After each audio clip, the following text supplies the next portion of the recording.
હે પ્રભુ, તમે એક જગ્યા ઉપર છો. મેં તમને કેટલા વર્ષોથી જોયા છે, તમે એક જગ્યા ઉપર છો. મારી પાસે એક આઈડિયા છે. આપણે એક રોડ એક્સચેન્જ કરી લઈએ. હે પ્રભુ, તમે મારા રૂપમાં આવો, હું તમારા રૂપમાં આવું. અહીં ઊભું રહેવું આસાન નથી. તું તારું કામ કર, હું મારું કામ કરું. નાના ભગવાન, તમે મારું નામ ચેક કરજો, મારું જીવન જીવજો. તમને પણ ખબર પડે કે આ દુનિયામાં જીવન કેવી રીતે. હું રૂપ તો બદલી લઈશ. તું મારા રૂપમાં આવી જશે, હું તારા રૂપમાં આવી જઈશ. પરંતુ તારે મારી એક વાતનો ખ્યાલ રાખવાનો છે. તારે અહીં મૂર્તિ બનીને ઊભા રહેવાનું છે. તારે કંઈ પણ બોલવાનું નથી.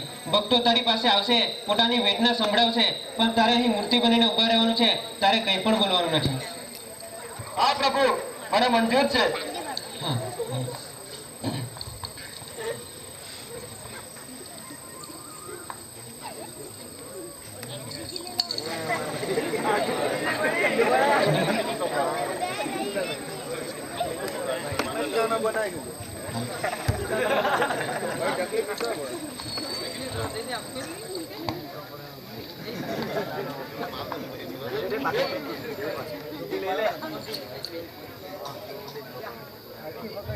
બરાબર છે.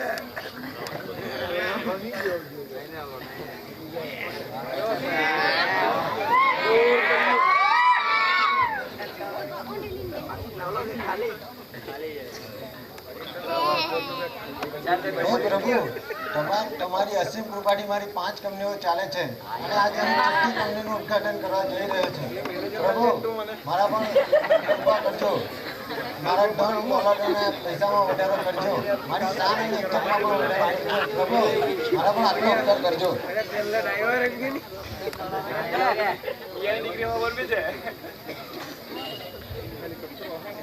કેટલા મૂકા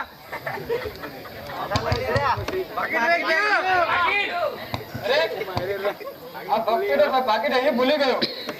એમાં કેટલા પૈસા હશે, પણ મેં એમને કઈ રીતે રોકી શકું? કારણ કે મને ભગવાને ના પાડી છે.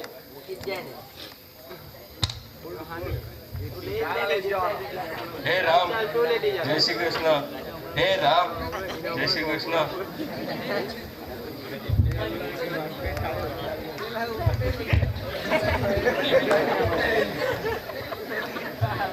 હે પ્રભુ, તમે તો જાણો છો કે હું કેટલો ગરીબ છું. મારા પાસે ફક્ત 1 રૂપિયો હતો, તે પણ મેં તમને ચડાવી દીધો છે. મારા ઘરમાં બધા હેરાન અને પરેશાન છે. મારા ઘરમાં મારા પત્ની અને છોકરા પણ ભૂખ્યા છે. એમને 2 દિવસથી અનાજ હું પૂર્ણ પાડી શક્યો નથી. હે પ્રભુ, મને ધનની ખૂબ જ જરૂર છે. હે પ્રભુ, તમે કોઈ એવા ચમત્કાર કરો કે જેથી મને ધન પ્રાપ્ત થાય. હે પ્રભુ, કોઈ ચમત્કાર કરો. અરે, આ તો પાકીટ છે. અરે, આમાં તો ઘણા બધા પૈસા પણ છે. અરે, ચમત્કાર થઈ ગયો પ્રભુ. હે પ્રભુ, તમારો લાખ લાખ ઉપકાર, લાખ લાખ ધન્યવાદ કે તમે મને આ પૈસા ભરેલું પાકીટ આપ્યું. ચમત્કાર થઈ ગયો આ તો પ્રભુ. બોલો કૃષ્ણ કનૈયા લાલ કે.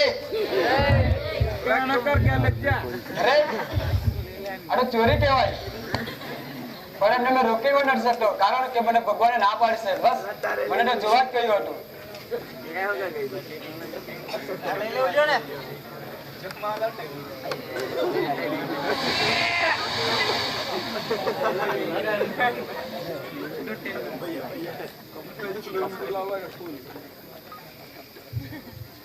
હે પ્રભુ, હું 15 દિવસ સુધી મારી વહાણ લઈને દરિયામાં જાઉં છું, તો મારી ગેરહાજરીમાં તમે મારા પરિવાર પર આશીર્વાદ બનાવી રાખજો અને હું સહી સલામત પાછો ઘરે આવું તેવા આશીર્વાદ મારા પર બનાવી રાખજો.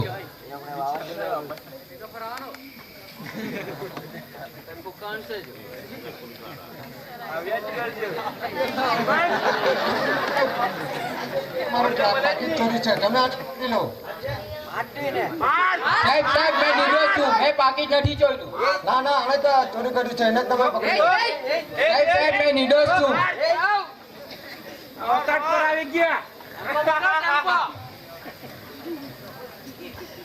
ઉભા રહો, હું ભગવાન છું. આ ભક્તે ચોરી નથી કરી. જે બિઝનેસમેનનો પાકીટ અહીં રહી ગયો હતું ને તે ગરીબ ભક્તે ચોરી કરી છે. અરે આ તો સાક્ષાત ભગવાને કહી દીધું. ઇસ્પંદર સાહેબ, આ નિર્દોષ છે. જે પાકીટ ચોરી કરી છે તે ગરીબ માણસે કરી છે, તેને તમે પકડી લો. હા, એ હમણાં જ ગયો છે.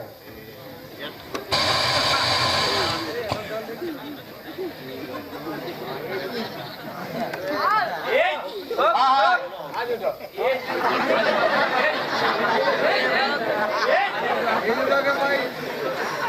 બોલવું જોઈએ ને.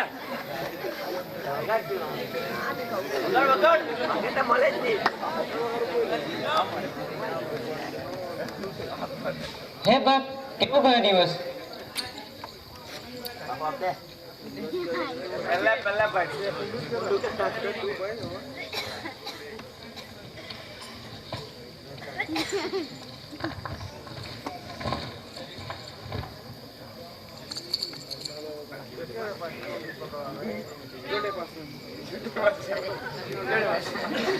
શું વાત પ્રભુ, આજે મારો બહુ સારો દિવસ ગયો. કેમ, શું થયું? આજે સવારે એક બિઝનેસમેન આવ્યો હતો. એમનો પાકીટ અહીં રહી ગયો હતો અને એક ગરીબ ભક્તોને ચોરીને લઈ ગયો હતો અને ત્રીજા ભક્તોને સજા મળતી હતી, પણ મારાથી સહન ન થયું એટલે મેં એને નિર્દોષ સાબિત કરીને બતાવી. અરે, તે કામ સુધાર્યું નથી, તે કામ બગાડ્યું છે. મેં તને કહ્યું હતું તારે અહીં મૂર્તિ બનીને ઊભા રહેવાનું છે, તારે એક પણ શબ્દ બોલવાનો નથી. તું શા માટે બોલ્યો? તું તારા જે વિચાર છે એના ઉપર મારું પ્લાનિંગ હતું. પેલો જે બિઝનેસમેનની કમાણી છે એ ચોરીની હતી, કાળું નાણું હતું. જ્યારે પેલો ગરીબ એના પૈસા લઈ જતે તો એ ગરીબ લોકોની સેવા કરતે અને પોતાની સેવામાં એ પૈસા વાપરતે. આવી રીતે પેલા બિઝનેસમેનનું કાળું નાણું સાચા રસ્તે ચાલ્યું જતે. જ્યારે પેલો નૌકા ચાલક દરિયામાં જઈ રહ્યો છે, એ દરિયામાં બહુ મોટું તોફાન આવવાનું છે અને એનું જીવવું મુશ્કેલ છે. એને જો એક દિવસની જેલ થતે તો એના છોકરાઓ અનાથ થતા બચી જતે, એની પત્ની વિધવા થતી બચી જતે. હે પ્રભુ, મારાથી બહુ મોટી ભૂલ થઈ ગઈ, મને માફ કરો. હવે હું શું કરું? મિત્રો, આપણા જીવનમાં પણ આવી રીતે પ્રોબ્લેમ આવે છે. આપણે વિચારીએ છીએ કે આવું કેમ થાય છે, આવું શા માટે થાય છે, પરંતુ આપણા વિચારોની ઉપર ભગવાન હોય છે. આપણા જીવનમાં દુઃખો આવે છે અને આપણે દુઃખી થઈ જઈએ છીએ, પરંતુ જે પણ થાય છે એ આપણા સારા માટે થાય છે. જે પણ થાય છે એ આપણા ફાયદા માટે થાય છે. અસ્તુ.